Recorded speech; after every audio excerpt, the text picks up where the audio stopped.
তো কিছুদিন আগে আমি গিয়েছিলাম ব্যারাকপুর জামাইবাবুর বোনের পরীক্ষার স্কুল দেখার জন্য। আর আজকে এসে গেছে সেই দিন। তাই সকাল সকালে রেডি হয়ে আমি জামাইবাবু আর জামাইবাবুর বোন বেরিয়ে পড়লাম। আর এইদিকে নালিকুল স্টেশনে গিয়ে সুরজের সাথে দেখা হয়ে গেল। আর আজ দেখি অন্য দিনের তুলনায় ভিড়টাও খুব বেশি। আমাদের তো অর্ধেক সময় কেটে গেল লাইনে দাঁড়িয়ে দাঁড়িয়ে। অটোতে ওঠার জন্য লাইন, ফেরিঘাটে টিকিট কাটার জন্য লাইন, ট্রেনের টিকিট কাটার জন্য লাইন। তাই বাড়ি থেকে সময় নিয়ে একটু আগেই বেরিয়েছিলাম। আর রিপোর্টিং টাইমিং ছিল 10টায়। ঠিক টাইম মতোই পৌঁছে গেছি। তারপর জামাইবাবুর বোন চলে গেল পরীক্ষা দিতে। আর আমাদের হাতে ছিল 2 ঘন্টা। তাই আমরা একটু বাজারের দিকে ঘুরতে গেলাম। আর সেখানে দেখি একটা মিউজিক ইনস্ট্রুমেন্টের দোকানের পাশে অনেকগুলো বাইক সেকেন্ড হ্যান্ডে বিক্রি করছে। আর এইভাবে ঘুরতে ঘুরতে আমরা 2 ঘন্টা পার করে দিলাম। তারপর পরীক্ষা শেষ হওয়ার পর আমরা আবার বাড়ির দিকে রওনা দিলাম।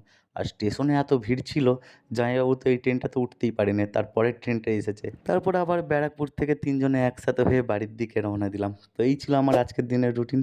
তোমার সাথে দেখা হচ্ছে আবার পরবর্তী ভিডিওতে। আর আজকের ব্লগটা ভালো লাগলে